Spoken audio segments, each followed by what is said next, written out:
Chargers. Touchdown, UCLA. With USC great and NFL stud, Frostee Rucker. The Trojans back in front. And LAFB founder Ryan Dyrud on the Believe Podcast Network and LAFBnetwork.com. This is your destination for Los Angeles football. What's going on, Los Angeles, Orange County, San Diego, Santa Barbara, wherever you are listening? This is the LA Football Podcast. I'm your host, Ryan Dyrud. Excited to be back on the airwaves talking with you. Hope everyone had a great, fantastic weekend. If you're a Bruins fan and Rams fan, it was a good one. If you were a Chargers fan, not so much. Trojans fans had it nice and easy. Got to kick back, relax, and not stress over games as they were on a bye. But have a great show for you today. Jourdan Rodrigue of The Athletic joining me to talk about this big Rams win in New York. And we're going to jump ahead a little bit and talk about Jared Goff and the Lions as they come to town for the Rams' next matchup here at SoFi here in just a couple of days. So we'll preview that game a lot more throughout the week, but at least we touch on it. Show, as always, brought to you by betonline.ag. Head to betonline.ag today on desktop or mobile. Newly designed. They've redesigned and configured everything. Easier interface to work through. Sign up, put your deposit, enter the promo code BELIEVE50. That's BLEAV 50 for a 50% welcome bonus. That's free money. Free money. Put in $100, you get $50 free. Bet on the games this weekend. There's a bunch of props just for this Rams game you can bet on, over-unders for player totals, parlay all that. NBA's back tonight. NHL just came back a couple days ago. Baseball, the Dodgers, hopefully going to win tonight. Bring it back to series within one game as they're down 2-0 to the Braves. A lot of fun sports to bet on. October is like the best sports month.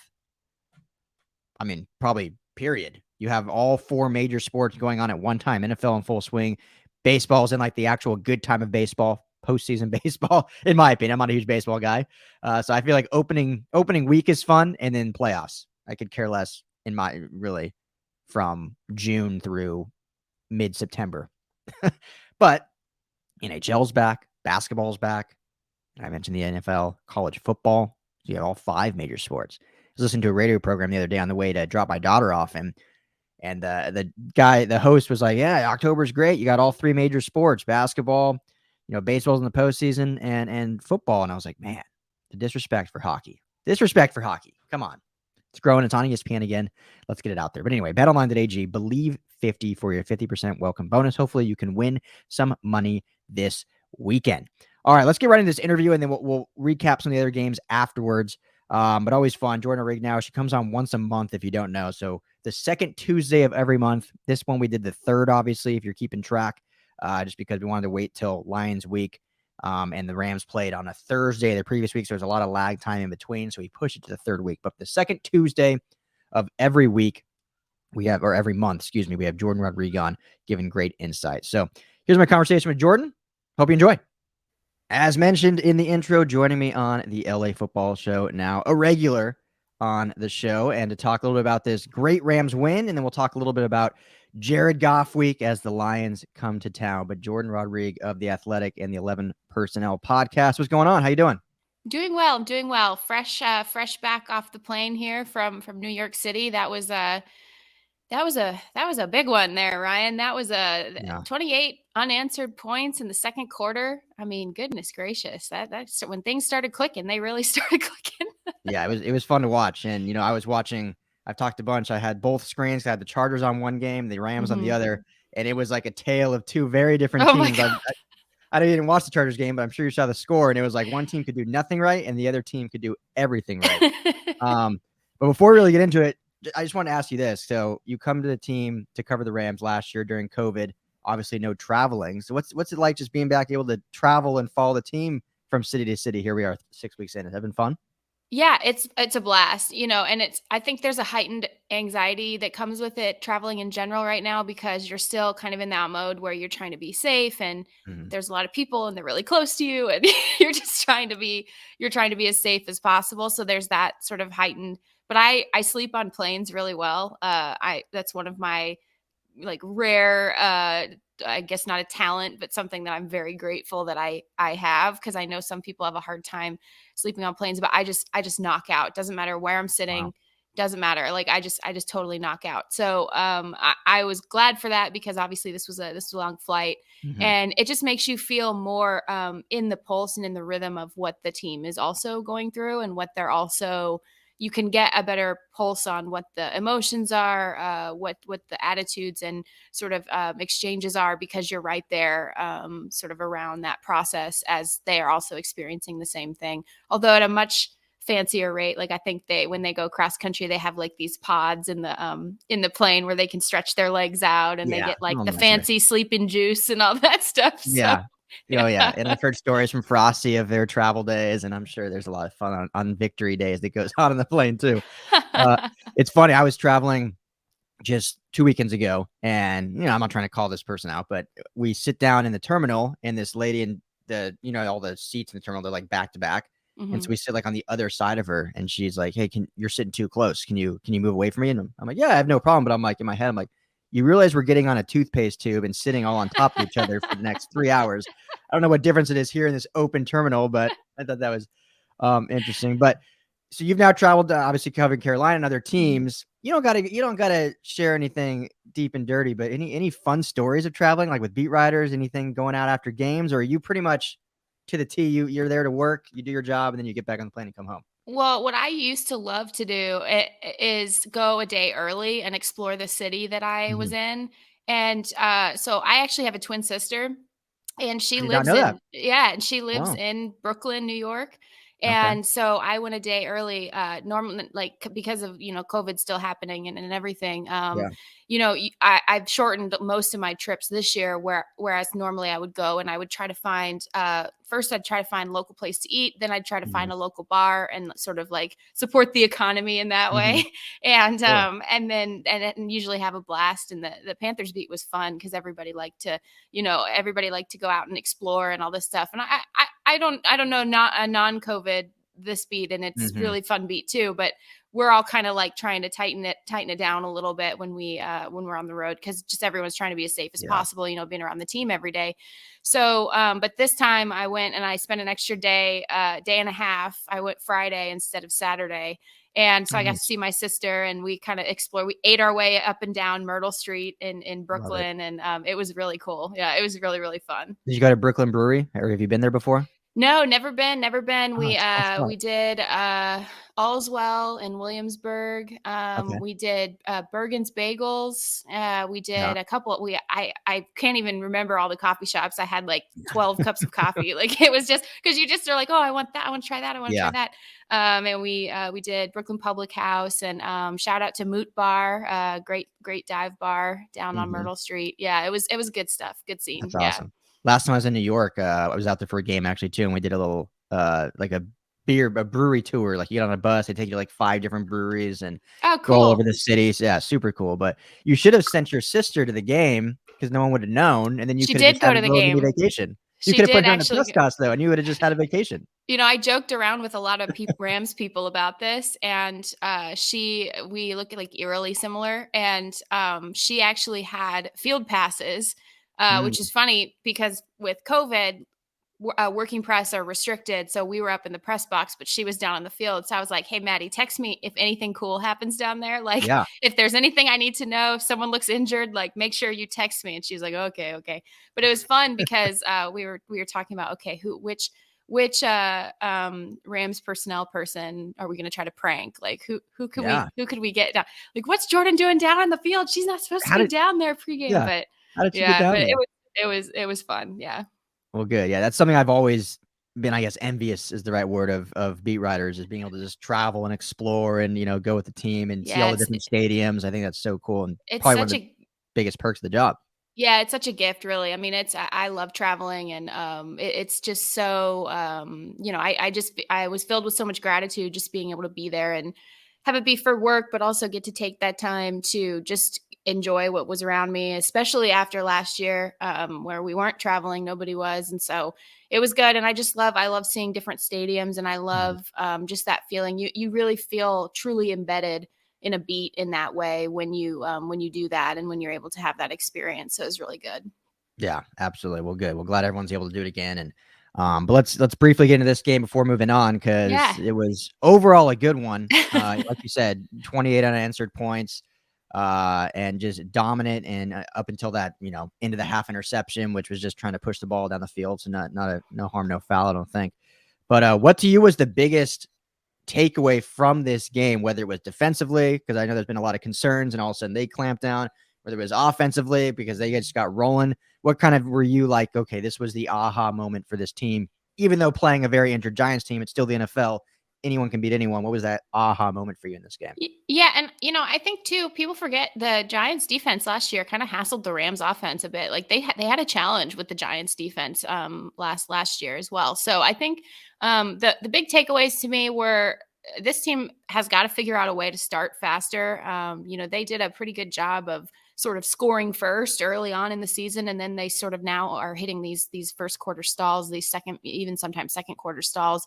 But when they sort of put the brick down on the gas pedal and open that thing up, like they really go. Mm-hmm. So I think that's a part of it where they're just settling in. And my big takeaway continues to sort of be, Matthew Stafford, for all of the incredible things that he's accomplishing and doing within this offense, like he's still 6 weeks into live football for the first time in a completely new system. So I think you can expect some of those ups and downs. I know Sean McVay was really frustrated, which was actually being on the road was really good this time too, because on Zoom, we would not have maybe gotten as much of a sense of how pissed he was after the game.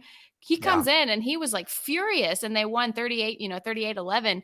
And he was like visibly irked and just visibly angry. And it was because of the slow start. It's because of the 2 third down sacks that Matthew took, which were not wise decisions. But also, I think after that throwaway interception he had against Seattle, some of those things are maybe front of mind when he's taking sort of coverage sacks like that. Wasn't a good decision, but I think he was frustrated about that. And then I think he was frustrated about his own calls, some of the things that they were doing that weren't working. So that was an interesting takeaway to me. Part of me also thinks that was a little bit of motivation heading into another game that they can't overlook. I think it was he was lighting the fire intentionally a little bit, because they certainly cannot overlook this game this week. And then on the defensive side, it was a game they should have dominated, and they did. And sometimes it's as simple as that, Ryan, as you know, like they were supposed to settle in, and they were supposed to just press down, and that's what they did. And when you do the things you're supposed to do as a defense, that can go so far in helping to establish that identity and helping establish that sort of settling in. And it took them a drive to do it. And that's probably could be expected, and what should have been expected because of all of the movement they were doing in the secondary. They rotated guys in and out so fast in their secondary and their defensive backfield. And they changed their contours and their coverage structures so often on that first drive that it was pretty much, and then there was a penalty, they get a first down on a penalty where they probably would have gotten a stop and all of that. And those things I think were to be expected. And then they settled in and they just like put the hammer down. And I think that gives them sort of a good feeling and a good sense of, that Daniel Jones didn't have anyone to throw to. But at the same time, he's also getting pressured on almost every single drop back. The coverage was really good. The guys look sticky in coverage. Guys like Dante Downe were stepping up. Taylor Rapp certainly stepped up. And Robert Rochelle stepped up as well. And you saw him learn in real time again, much like he did in Seattle in his first start. So I think that all of these things, the flashes of those things, doing what you're supposed to do, coming up and dominating when you were supposed to do that's kind of what I saw from this Rams team. Because sometimes, even last year when they had the number one defense and everything, sometimes they would lose the games they were supposed to win. The no-brainer wins, at times they would lose those games. And so I think that winning the games you're supposed to win, it sounds really corny, but it really helps establish and sort of settle you in. And it's almost like helping you gather yourself up through these last weeks of October and taking a deep breath before you head into November and those crucial stretches that set up what a Super Bowl run might be. Absolutely. I mean, I called it a must win, which is silly in week 6 for a 4-1 team, but it's because, win and it's okay. That's what they should have done. Lose, and all of a sudden the sky is falling. Like, how do they lose this game to this? So I was like, it's a must win. Just win and move on. And you kind of alluded to it, but I just wanted to unpack it a little more with Sean McVay, and even Stafford and Kupp in their press conferences were just not happy with their performances. And I've, followed Sean McVay since he came to the Rams now 5 years ago. And there's been times in the past where they've won sloppy games and he's never been physically upset. Like, he'll always say, like, yeah, we need to improve. I need to be better at this, kind of the same old thing. Like, I need to call better plays in these situations. But you can tell he's like, he's happy he got the win.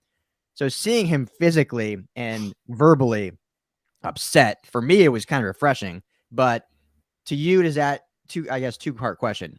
A, does that just show you the expectation truly is for this team? They know how great they can be, how special they are.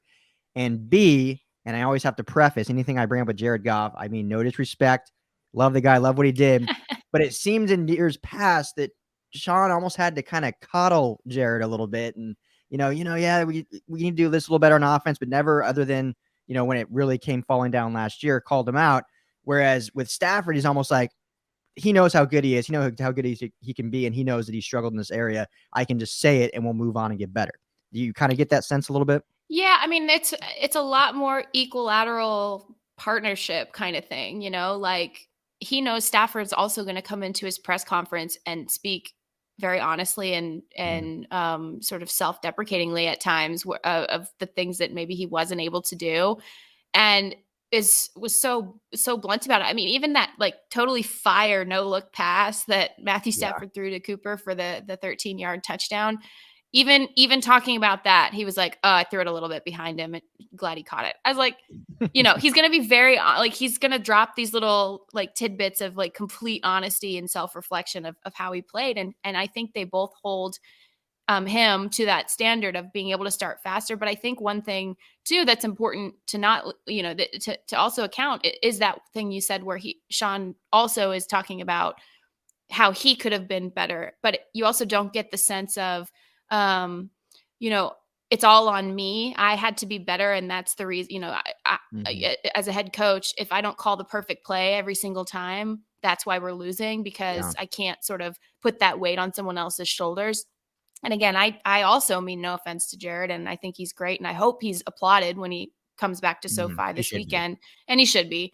And I think but that's just not something that McVay had in him, where they could sort of, I mean, he called him, I asked him about Matthew yesterday, and he called him an extension of the coaching staff. I mean, that's huge. That's massive. Yeah. That's a line reserved for like Cooper Kupp and Robert Woods, right? Andrew Whitworth, that's major.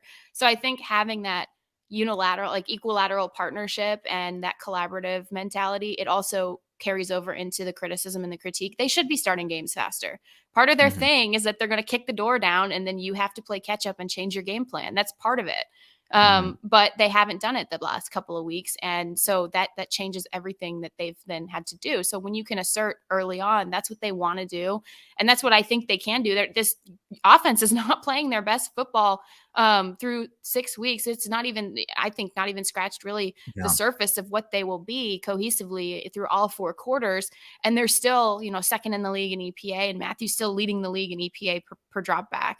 So it's like, okay, it's still going pretty good, right? But they want perfection, and they want cohesiveness through 4 because the margins get so thin down the wire.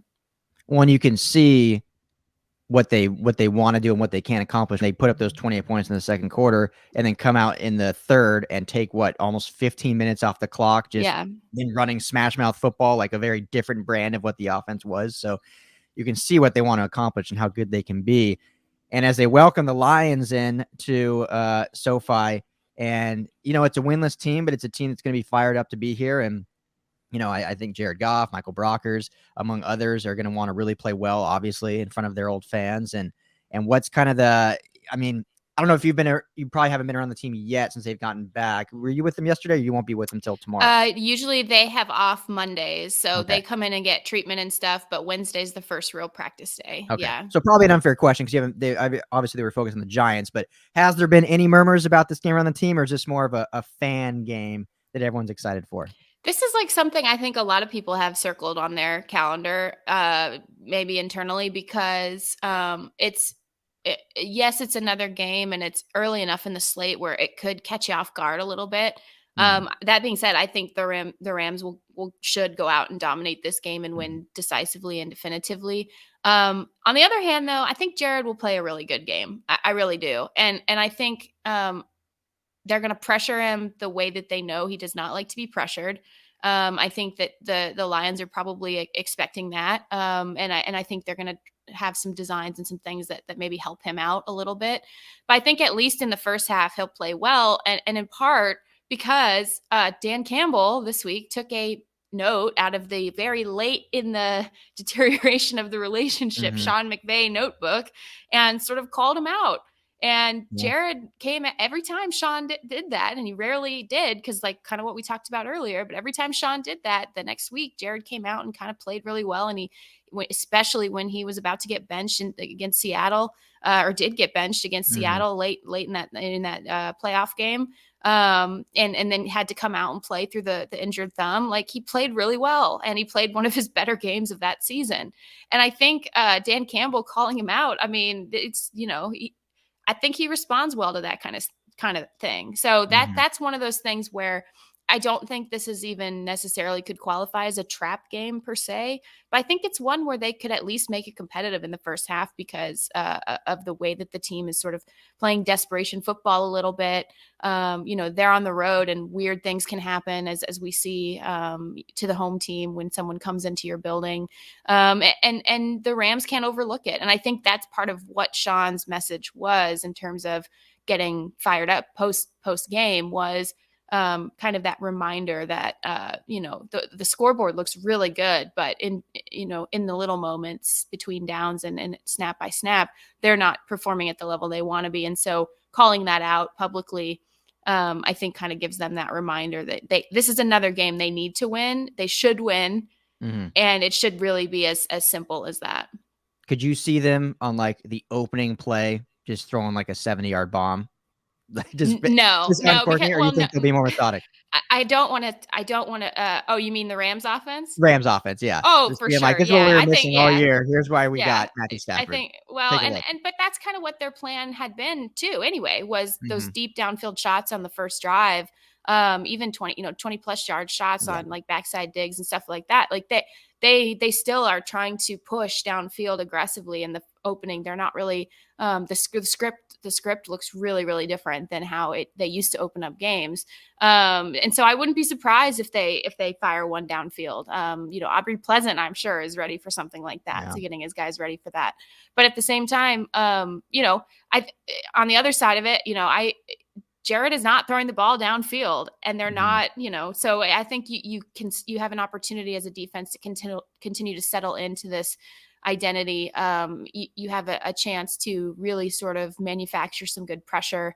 But you could also, and again, no offense to Jared, but you also can really rattle him by pressuring with 4. And then you can make life hell on the back end with some of these extra defensive backs that they have. And these guys know him. But on the other hand, too, he knows them. So I think it's a game where everybody's just sort of like, all right, it's like that meme. It's like, here we go again, It's just going to be one of those things. So it's almost like you just have to go and stick with the things that are working for you and stick with what your plan has been, and not really modify it too much because you know each other so well that you know exactly, how this thing might shake out.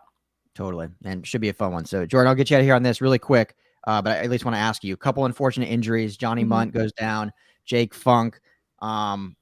I want to ask you, because I'm sure you have a bit better pulse on it. I believe I would think Bryson Hopkins now steps in the light, who's been, a healthy scratch the last few weeks, mainly just because of personnel decisions and depth and whatnot. Do you see him as a guy kind of taking that role because they've moved him more in line, put on some weight to be able to block better? I know people are talking about Jacob Harris, but I think Jacob Harris and Johnny Munn are very different tight ends. So I would think Bryson Hoskins, but what's your thoughts on the injury and kind of who steps up in that role now? Yeah, what I could probably see, and it stinks for Johnny. I mean, he's really, really crucial to some of their blocking concepts. And he actually, he allows Tyler Higbee to be utilized more in the passing game as well. So I would see Tyler going in line a little bit more when as needed. That said, the offensive line is playing so well as it is. And Darrell Henderson and Sonny Michel are picking up in pass pro so well that you still maybe could activate Tyler in the passing game a little more. And I think you should activate Jacob Harris in the passing game a little bit more because you maybe are going to change some of your blocking concepts because of the loss of Johnny. You might just lean all the way into it and get Jacob Harris out there for a little bit more of a target share. Bryson Hopkins, Sean McVay, without naming Bryson Hopkins and without naming Kendall Blanton, who they might elevate just as depth. And who knows? I mean, he was really promising in the preseason. But he basically said, we got a couple guys that really need to step up and really need to sort of grab this role and take command of it and assert themselves into it. And I think that's something that Bryson Hopkins needs to do. He certainly looks the part, like, we've been talking about since the spring, like he's changed his body type around. He looks like he can put someone on their butt. Like it really is like, he could do this. He could jump into this role and assert himself in it. And then that would continue to keep some continuity with what they can do with Tyler Higbee and certain things that they can install with Jacob Harris. Jacob Harris, I don't see him ever really assuming that Johnny Munt blocking role. So this is really something where Bryson Hopkins has to step up and really needs to continue to progress. And like you said, and I mentioned this yesterday too, it's like, it is notable that he's been a healthy scratch because then, they've not activated him within their personnel and that kind of a thing.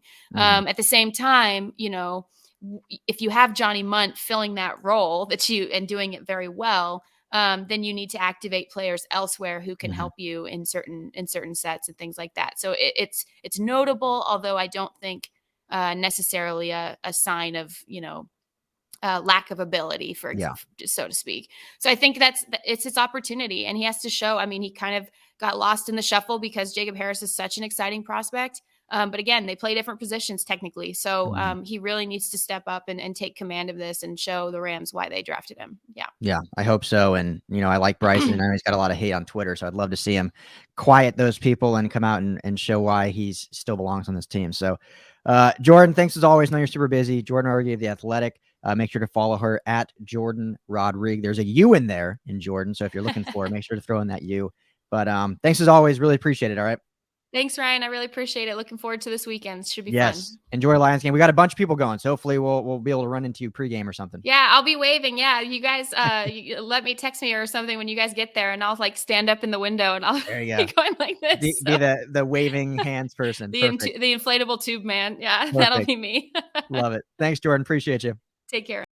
All right. Thank you, as always, to Jourdan. Great conversation. Great Rams win. Cannot wait for this weekend. As I mentioned at the end of there, we're going to have quite a few LAFB people there. So hopefully we can see you all tailgating. We'll be there, as fans, hanging out, drinking some beers, having a good time. Looking forward to welcoming Jared Goff back, giving him a standing ovation. The guy deserves to be clapped. We are better off now with Matthew Stafford. Love the trade. You can see how great Stafford is, what he brings to this offense, but we don't have to disrespect the guy that started his career here and led us to a Super Bowl. So everyone listening, make sure you stand up, applaud the man for what he did. He still does great acts in the community of LA, which is even better than on the field stuff. Like the dude is he's a top-notch guy, character guy, has had zero off the field stuff. So let's just give the guy his applause, thank him for his time here, wish him the best, and then go blow the doors off the Lions. That's the game plan. All right? Let's not show any disrespect. Let's be classy. Classy Angelinas. All right? Speaking of classy, we have two extremely fun events that I am excited to finally announce. I'm going to have tickets up hopefully later today. But we are partnering with Golden Road Brewery. You can find it in, I guess technically it's Atwater Village, their main home brewery. Los Angeles is probably the address. It's right near Glendale, in between Glendale and Burbank, basically. Right near the LA Zoo. Like, it's that area right there. We're partnering with them for one Rams game and one Chargers game. We're going to do an all-day tailgate, you could call it. Going to hang out there, drink. We're actually going to do a live LAFB show at the brewery. So it'll be for the Rams game, myself, Nick Vespi from Rams Brothers, maybe a few other LAFB crew, potentially getting some guests or ex-players. We're still working on that. For the Chargers game, it'll be myself, the Chargers Unleashed guys, Jake Hefner and Dan Wolkenstein, plus some big-time guests that we'll announce here in just a minute that are almost locked in. We're going to do live shows there, drinking all day, and then we're going to take a party bus from Golden Road Brewery to SoFi Stadium and back. So you get return trip. It's going to be cheaper than just paying for parking at SoFi. Cannot wait. Like I said, we'll have those tickets live. You're going to get, with your ticket, you're going to get the party bus round trip. You're going to get free beer from Golden Road. You're going to get 25% off merchandise at LAFB and a 6-month subscription to LAFB Network, which for now is basically getting you perks for events and merchandise and stuff that we do, because all of our content's free. The hope is to keep our content free, but a membership is going to get you extra perks. It's cheap, but it gets you 6 months free of that. It's going to be, we're looking at like $50-$60 for this ticket, which, you try to go to SoFi, parking's over 100, and you get to hang out, enjoy some good food and beer, hang out with some Rams fans, Chargers fans, listen to some podcasts live, and then take a party bus down. So super excited. We've been working on this for a while. Golden Road is pumped to host us and hook us up with some beers. So I think we're looking forward to it. So any questions, hit me up on Twitter at Ryan Dyrud, LAFB. You can email me, ryan.dyrud@LAFB Network. Like I said, we'll have tickets up hopefully later today. Still working out all the kinks on just exactly how that package is going to work. And then we'll start selling those and hopefully hang out with all you guys. Cannot wait. Both the games we're doing, I probably should say that. We're doing it for the Rams-Titans game, which is a Sunday night game, 5:30 kickoff, 5:20 kickoff. That is November 7th. And then Chargers, we're doing November 21st, also a Sunday night game, Chargers-Steelers. So the goal is to be able to hang out all day, leave from the brewery around 3:30, party bus down there. So it's not like we're doing a 1 o'clock kickoff where we have like an hour to hang out and then we got to get to the game. So should be a lot of fun. Make sure to hit me up at Ryan Dyrud, LAFB on Twitter, ryan.dyrud@LAFBnetwork.com for any information you want. Like I said, tickets will be up later today and we'll be pushing those out. Hope to see you all there. Not going to get too heavy into Chargers. We did LAFB live after the disappointing loss. 6 points total put up by the offense. It was just a stinker of a game, man. Just one of those games. I've had many people hit me up outside of our LAFB network and just, friends and fans. Oh man, is this team a fraud? Is it, like, what's going on? Like, it was just a bad game. Bad day at the office. We all have it. No matter what industry you're in, sometimes you have a bad day. Chargers, unfortunately, the entire team had a bad day, from coaching down to kicking. All bad. Poor coaching decisions. Didn't look prepared. Herbert played his worst game, I think, as a pro so far. They ran the ball like 11 times total, so we're not running the ball. Receivers had drop passes, miscommunication on routes. This Joe Lombardi offense predicates on a lot of option routes where he gives his guys in position. You have to be a really smart, cerebral player to play in this offense, first of all. For those that don't know, an option route is saying, okay, you're finishing your route essentially where there's the soft zone or where you see as the open guy or the open spot on the field, and the quarterback and the receiver kind of have to be on the same page and hopefully have that same vision. So I think specifically to that 4th and 2 play, or fourth and 2, I believe it was 4th and 2, on their own 19-yard line, Josh Palmer runs a curl route. Looks like Justin Herbert thought he was going to run a more deeper, maybe inside route, and throws it essentially just over his head. Curl route was open, but they just weren't on the same page. It was that option route that, whether it was Palmer's mistake, Herbert's mistake, essentially they just weren't on the same page, didn't read it correctly, and then you give it up and you give them the ball in the red zone. So it was just an off day at the office. This team is at second place in the AFC. Second place going into the bye week in the entire AFC, sitting at 4-2. Everyone breathe. Bad day at the office. We get the bye week, which they're going to correct everything. Staley's a madman. He's a mad scientist. Sean McVay said last year when he brought Staley on his staff, Brandon Staley is the first coach he's worked with that loves football and puts in more time than he does. It's a mad scientist. He's going to get this figured out, going to get it right. It's a bad loss against maybe the best team in the AFC. Baltimore's 5-1. Their only loss, I believe, if I'm not mistaken, came against the Raiders the very first week of the season in overtime, where they also kind of played a bad game. Lamar had like 3 turnovers. As the Raiders opened up their beautiful Allegiant Stadium, so a lot of emotion there. It was a bad game. Let's move on. Go to the bye week. We're sitting at second place in the AFC.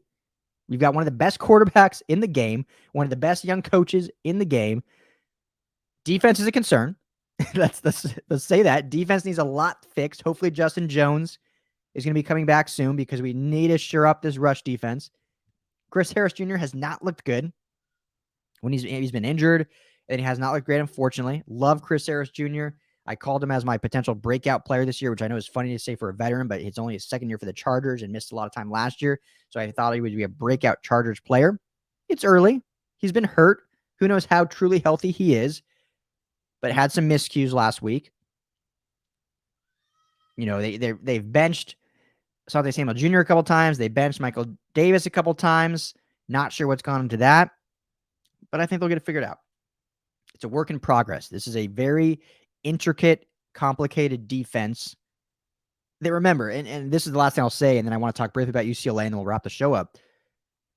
When Staley came to the Rams and turned them into the number 1 defense, because I know a lot of Charger fans are probably trying to compare to that, came to the Rams had already run a 3-4 defense with Wade Phillips. Now, Staley's defense is a very different 3-4 than Wade's. Under Vic Fangio, 3-4 base is run about 15% of the time. They don't run base very often. They run a nickel dime, 1 backer sets, 2 backer sets, very different looks all across the board. But it's a 3-4 base. Come to the Chargers now, they're going from a cover 3, 4-3 defense to a 2-high, 3-4 base, 85% of the time in nickel and dime. Like, it's polar opposites. And I know the offense is also changing, and it's gone a lot quicker. Defense, unfortunately, has not gone as quick. And I know there's probably some concern considering the head coach is a defensive mind. I would just say have patience. They've had their own set of injuries, and you're missing your top 2 inside backers. Well, Kaiser White, I would say right now, is playing as their top backer, period. But you're missing Kenneth Murray, missing Drew Tranquill. You've been banged up in the secondary off and on. Missing Justin Jones. We'll see if they do anything at the trade deadline. Historically, Tom Telesco never makes moves. But this team is different than historic Charger teams. Extremely different. The way they run things, culturally, it's different. So I would not be surprised to make a move. If they do make a move, it'll probably be on the defensive line, I would assume. Maybe add a secondary piece. I don't see them adding a kicker. I know that's a point of emphasis because Tristan Vizcaino has not been good. But they talk a lot, and Darius Swinton has talked a lot about the potential there and what he can bring for future. And we've seen these Chargers, because of unfortunate circumstances, move on from kickers, and rightfully so, because they played very bad. But then those kickers go on to have very good careers elsewhere. So I think they're at the point where they're like, you know what? It's been rough. It's almost cost us games. But we're gonna stick our flag in it because we think the potential's there. He has a great leg. It's just mentally getting it right. So we're going to put all the confidence in the world we have in him, get him on a rhythm, and then once he starts making and once it starts clicking, hopefully they'll reap the benefit. So we'll see. I give it to like week 10 or 11. If he's still missing extra points, then they'll probably bring someone else in. At this point, though, I would say, sorry, guys, buckle up. He's your kicker for the next foreseeable future. But yeah, we'll see if they add anybody on the defensive line. Or even the offensive line now with obviously Oday Abushi going down for the season with his ACL. So, but yeah, tough loss. Go to the bye week. So we won't have a lot to talk about him in this next episode, just because usually The bye week, the first week of it is guys getting healthy, vacationing, if anything, and then they come back the next week, and that's when they get back to work. So not sure exactly how Staley will run that, but yeah, typically you get that first week, the bye week, you get actually off. They give guys off to spend with family and get mentally right, get physically right, and get into it. So we won't talk too much about them next week, but or later in the week, but next week, Halloween week, you got Patriots coming back to town after they blew the doors off the Chargers last year, 45-0. And so that's going to be a game that they will want to get redemption. I know it's a different team, different coaching staff, but the players that were there, don't forget. So they're going to want redemption, and I think they'll get it coming off the bye. So, Chargers fans, sky is not falling. Relax. You're second in the AFC. Things will be right. It was a bad day at the office. Let's move on. UCLA, big win over Washington. I know Washington struggled. 2-3 going into this game. Have had really bad quarterback play. But it's still Washington. It's still UW. You still got to play in Seattle. One of the most beautiful stadiums in the country, by the way. Right there on the water. Husky Stadium's a beautiful, beautiful venue. But UCLA goes up there. They exert their dominance in the running game, which is what this team is predicated on. And they win by a touchdown. It wasn't a blowout, but it's a good win against a Pac-12 North opponent that you had to have. They moved to 5-2 on the season, and now we get College game day at the University of California, Los Angeles, and the Oregon Ducks coming to town for what will be the marquee matchup of the week. UCLA, I believe their ranking right now, they didn't get back in the top 25. They did get some top 25 votes, but I believe they sit at 36 is what I saw, which I don't think they should be that low, personally. But 36, Oregon, I believe, is 9. Oregon did not look good against Cal last week, but it's still Oregon. And Oregon's had their dominance on this conference for quite some time now. This will be a great game. The Rose Bowl is going to be popping. Like I said, College game day will be on UCLA's campus from 6 a.m. to 9 a.m. We are planning to be there, some of us, bringing some Golden Road, bringing some signs, hanging out, hopefully meeting some people. Please say what up. Say what up. Me and some of the UCLA guys are going to be there. And then hopefully we're going to be at the game as well. It's kind of a bummer. It's like the one time UCLA has a good kickoff time. It's like a 12:30 kickoff, LA time. The one time they have that kickoff time, you have College game day all the way at UCLA's campus, not at the Rose Bowl. It's at UCLA's campus. So you got to go to that, and then you got to scramble, leave at 9, huff it all the way up to the Rose Bowl, and then you miss out on some tailgating time. I'm not saying I wanted a 7:30 kickoff because I hate those, but at least, you finish at 9, then you can get to the Rose Bowl at 10, 11. You got all day to tailgate, hang out with fans. So kind of a bummer there, but we're going to preview that game a lot later the week because it's a big one. Biggest game of the season. Because if UCLA can win this game against Oregon, move to 6-2, they'll still, depending on what Utah and USC does this week, or not even USC, they're ahead of them, but depending on what Utah and ASU does this weekend, we'll still be behind them in terms of conference rankings, but they'll improve to 6-2. They have the meat of their schedule done with after that. They get a few more games. They get USC at USC. They get Colorado at home, Cal at home. So they get some easier matchups they can finish the year on. And, hopefully ride this thing out and see what happens and get into that Pac-12 championship game. This is going to be a great game. But, yeah, big one over. It had to happen first against Washington. They get it done. Zach Charbonnet, maybe the best back in the country. Maybe I haven't watched enough college football, but he is just so good, man. 21 carries for 131 yards. That's 6.2 yard average. I think that's what's exciting about Zach Charbonnet is what he does every carry. Runs with purpose. He's just going to put his shoulder in your chest and run over you, but he can also slip through the cracks between the tackles. The dude is a great runner, has phenomenal vision, can run with power and speed and finesse. He's the total package. And so that's going to be a huge point of emphasis this week is making sure the offense goes through Zach Charbonnet.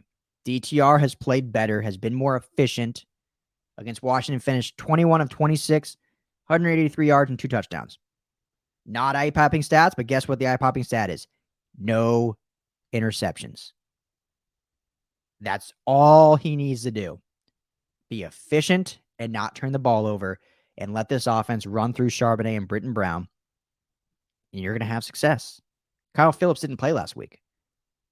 Their best receiver didn't play. Should be back for this one against Oregon, so that's a huge boost. DTR also had 87 yards on the ground and a touchdown. So 3 total touchdowns, 260 total yards. That's what you want from him. Let him be an athlete. Get him his carries running the football. Let him be efficient and not turn the ball over. This is a hard team to beat then. Because if they get out ahead, then they can just run the ball down your throats. And the defense with their exotic blitzes and their fun schemes can then get after the quarterback. That's what they did against LSU, why it was so dynamic. That's what they were not able to do against like a Fresno State and an Arizona State.